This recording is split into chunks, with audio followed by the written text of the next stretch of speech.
This is the Red Line, and I am your host, Jimmy Red. Thanks for tuning in. Man, divisional round of playoffs are over. 4 games down. Now there's only 4 teams left. So we went from 4 games to 4 teams. 4 best teams that are left. The Saints are left. You have the Rams left. You got the Chiefs and the Patriots, all 4 the best teams, best offenses that are in the NFL. So it's awesome to see the best 4 teams making it.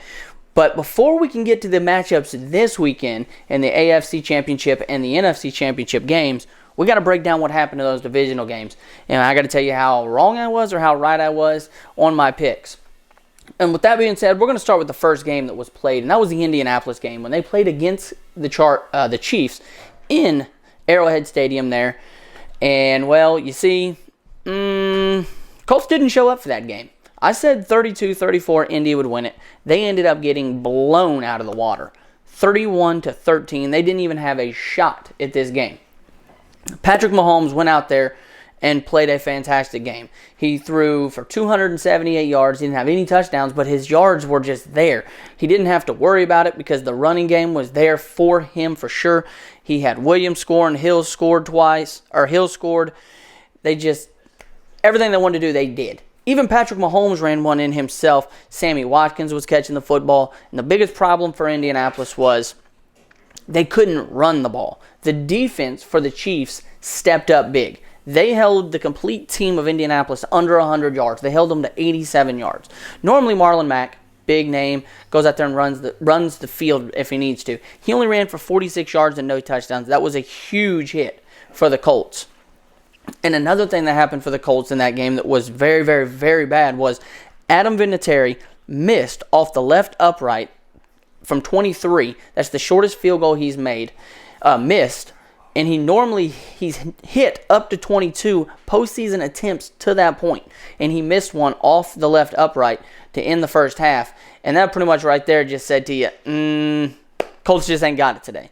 So that being done just made him say, Colts doesn't have it, and Mahomes just flat out outplayed Andrew Luck and the Colts in that game. And the Colts they did a year early. They came in a year early. They did something that a lot of people weren't ready for. Indy made the playoffs and went on a run, something that nobody expected this year. And I think there's going to be some changes coming. They got the most cap space available, the Colts do, $107 million of caps. I think, personally, that the Colts are going to do some big stuff during this offseason. And I'm going to go ahead and spoil it to you now, but I see the Colts trading away Jacoby Brissett, their backup quarterback, and their first-round draft pick, which is the 26th pick this year in the draft, over to the Steelers, getting Antonio Brown. So they lose their first-round pick at 26 and get rid of a franchise backup quarterback. That leaves the Colts at least 7 more picks because they have 8 as of now, depending on what happens with that other pick with Philip Dorsett, who was sent over to New England. So they have at least 7 picks left. With those 7 picks, you don't have to worry about an offensive line. You really don't have to worry about running backs. You can just train Marlon Mack, and you got Nakeem Hines, who you got last year out of NC State. Really what you work on is your defensive ends, who you need to get the rest of the ball. You need to work on cornerbacks and a safety. So if you're Indy, you're working on that because you got your linebacker already, too, in Leonard. So you're fine that position as well. So Indy, I see making big moves that'll give them a true 1 and a true number 2 wide receivers. They'll be able to draft some stuff and the franchise backup quarterback. And if Andrew Luck was to get hurt again, that allowed them to have a backup who's not very fantastic, you could say. And that allows them to have a rough season and get another high draft pick and draft something good out of it. So I see Indy, if they make that trade, I think it would be fantastic. You're only losing a first-round pick and a backup quarterback. You could get another one out of the draft cheap, and it could keep your season alive. But the Chiefs win that game in a blowout, 31-13, and move on to the AFC Championship. The same day, there was a game at night, played at 8 o'clock that night, and that was the game between the Rams and the Cowboys. And the Cowboys hung in pretty tough. They hung in that game tough, 30-22. I said it was going to be 10, but then I gave you a score of 11. Didn't make any sense. So I'm going to go with the one that was 10. And it should have said 18-28, but I ended up saying 17-28. So I only missed this one by only by 8, or 2 points I only missed it by, or 3. So that's not bad. I was under a field goal. The Rams, you could definitely tell that Jared Goff had time off. His numbers were not there. He didn't throw any touchdowns. He only threw for 186 yards. But the biggest thing in that game that came out of it was not Todd Gurley. Although Todd Gurley did run for 115 yards and a touchdown, he was not the biggest question that was answered in that game. The biggest question that came out of that game that could be answered was C.J. Anderson. And people say, C.J. Anderson, well, what are you talking about? Well, C.J. Anderson started the year with Denver. He never made it to a game and was cut before the season started. He spent 5 years there and won a Super Bowl. He then was signed by the Carolina Panthers to back up Christian McCaffrey, and they didn't use him very much. They barely used C.J. Anderson at all. Then they waived him in December. He was signed by Oakland. Oakland waived him before he ever even took a snap. He signs with the Rams, has played in 3 games, is averaging 140 yards a game and has 4 total touchdowns, and he ran for 2 of them in this game on 23 carries with 123 yards. C.J. Anderson, folks, I don't know where they came from. I don't know if the Panthers are kicking themselves in the butt. I'm sure Denver's kicking themselves in the butt, and I know that the Panthers are, for sure. They had Christian McCaffrey, I understand, but you could have had a good number 2 back with C.J. Anderson. You ran it right up the middle on fourth down there from the goal line, and they punched it in just to the left side. No trickery to go up on the board. Easy there. But C.J. Anderson, he is a machine. That's all I can say. And it's going to be phenomenal to see what he can do in this next matchup that he has coming up against the Saints. Now he has to travel to the Superdome. So I want to see what they can do, but let's talk about Dallas a little bit. Ezekiel Elliott, he scored a touchdown, and he only had 47 yards. Dak ran one in himself as well and threw for 1. He hit Amari Cooper to start the game. And I kind of saw that one happening. I saw Amari Cooper at least getting 1. I saw Dak hooking up with him. Dallas just fell a little bit short this year. You can't be mad at the season they had, only losing to 8 to the Rams. Rams, one of the teams that a lot of people had on the radar as the best team. I still have them on my radar as one of the best teams. Obviously, they're one of the best 4 teams in football this year. But they played a phenomenal game. Just came up a little bit short. Got to get a couple more pieces out of the draft. I think Dallas does. But the big question is, how much do you pay your franchise quarterback? How much are you going to pay your quarterback, Dak Prescott? That's going to tell you what you can and can't get for him. If he takes too much money, he's not going to have the role players he needs around him to win. So, big question on him is, how much does Jerry Jones give Mr. Dak Prescott? The 1 o'clock game that was on Sunday in the AFC divisional round was, well, it was a blowout. Let's just say that. The Chargers, who traveled across the country from LA over to Foxborough to play Tom Brady, got their doors blown off, 41-28. And it wasn't even a game at halftime, because at half, it was already 35-7.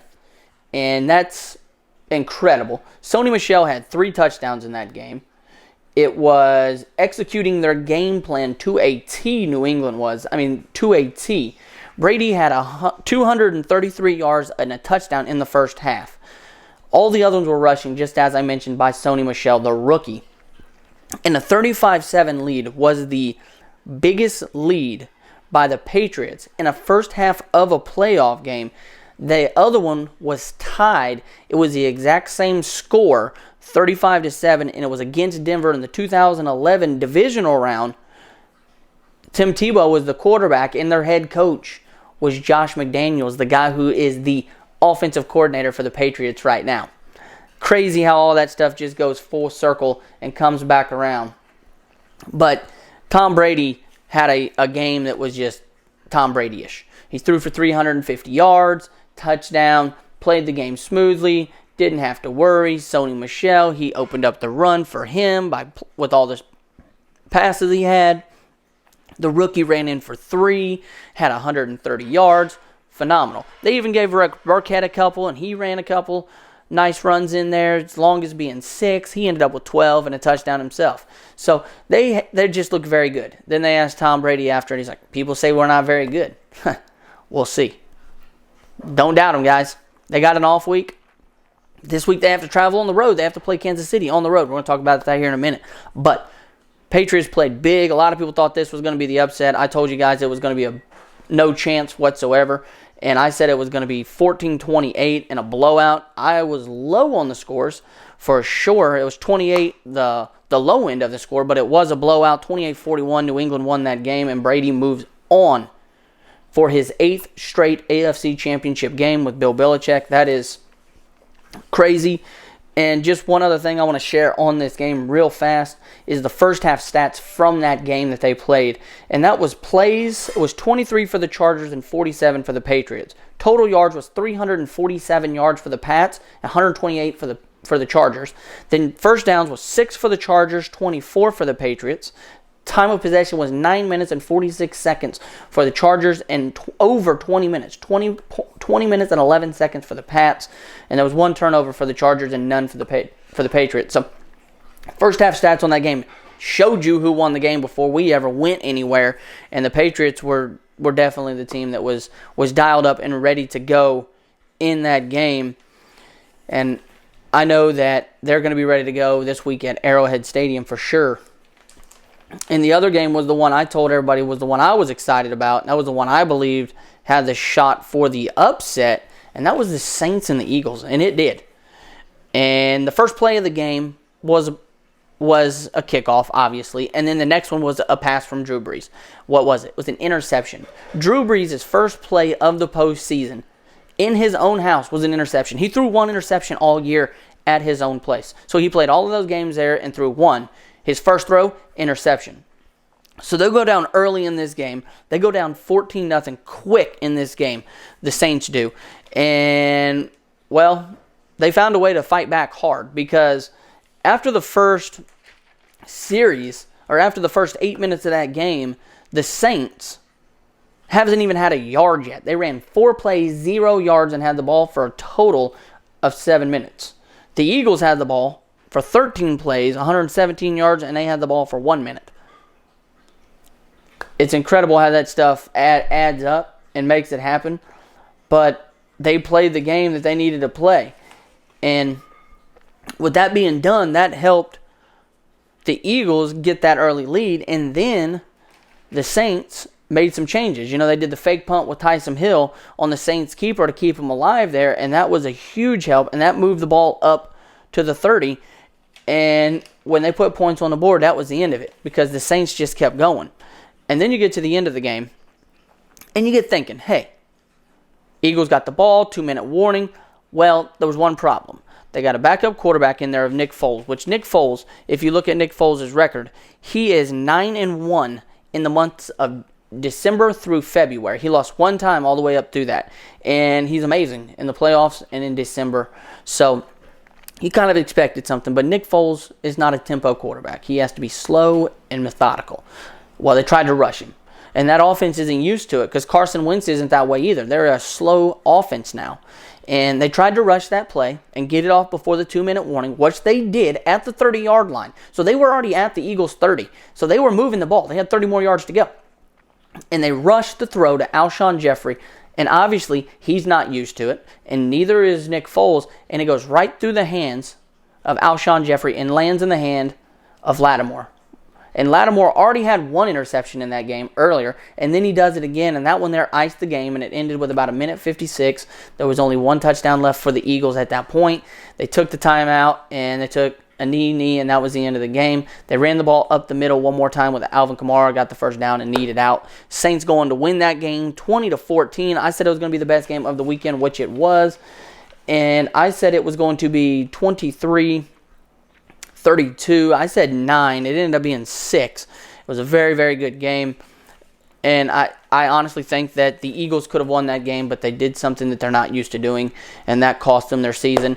And they also came out today and said that Nick Foles will be their starting quarterback next year, not Nick Foles. So Carson Wentz gets his job back next year. With that being said, we are on to the NFC Championship game, and that is the Rams and the Saints. And, man, I'm pumped for sure because if you look at some of this stuff that you got going on here, the Saints in 2009 went 13-3 throughout the season. The exact same record they had this year. The teams they lost to were the Bucs, Cowboys, and Panthers. The exact same teams they lost to this year, they lost to in 2009. They're the number 1 seed this year, just like they were in 2009. They won the Super Bowl that year. Can they do it again this year? I don't know. But the only problem is these two faced each other earlier this year, and it was the first loss for the Rams. The Rams lost that game. They should have lost because they didn't play very well in that game, but now they get to travel again to the Superdome and play against them. They know what they can do. They know who they are as a team. And I think the Rams are going to have something for him now because Todd Gurley's rested up. They have C.J. Anderson, who they saw run the ball. I think Jared Goff's going to be fine under center. He's going to understand the noise and be ready to go. Sean McVay is always ready to go. He's the smartest coach in football right now. And I'm ready to see what they can do. And they're going against Drew Brees, the smart one. And we saw Drew Brees struggle in this last game against a defense that was not as good as the Rams defense. And I'm excited to see what he can do and Alvin Kamara can do. I think the Rams find a way to stop the run because they did a good job stopping it against the Cowboys, against Ezekiel Elliott. Now they're trying to stop Alvin Kamara, which I believe they can do. And that was the first win for Ndamukong Suh. He wants more. He knows what playoff wins feel like. So I think they're ready to go. I think they are ready to make a deep run, the Rams, because the Rams won that game. And that is the second win for the Rams since they went to the Super Bowl back in the 2002 season, or 2002 year, which was the 2001 season. It was the last time they made a big run, and they've only won one game since then. This is their second playoff win. So I think they're set this year to make a huge run into the playoffs. Remember last year we thought they were going to. Got knocked out early into the playoffs. So I think this is a year they make a big run into the playoffs. And the other one, the AFC marquee matchup. Oh, I forgot to give you the score on the Rams-Saints game. I'm sorry. I got the Rams winning this game. I'm going to give you that real quick. Rams pull the upset in this game. They go to the Superdome, pull it out. I don't see the Saints playing the best football they've played. And I think they get beat by... It's going to be a weird game, I think. Give me the Rams by... Wow. Dang, this is tough. Give me it by 9. I want it by 9. I want that same score I had for the other game last week. I don't see a whole lot of scoring going on between these two teams, so I want to do it by 9. I want to be in like maybe 28-19, something like that for the Rams. 28-19, that's what I see it as. It's going to be a tough one. I think it'll be in a battle, so 28-19 there on that one.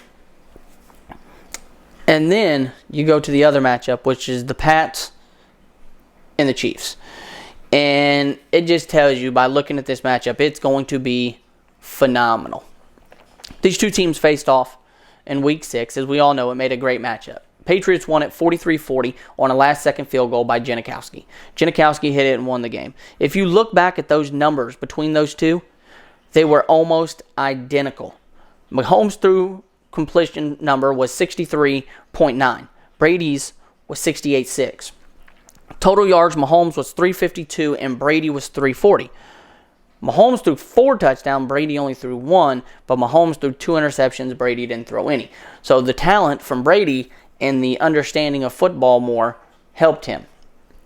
Obviously, Brady was going against a weaker defense. The Pats' defense isn't great, but it's better than the Chargers.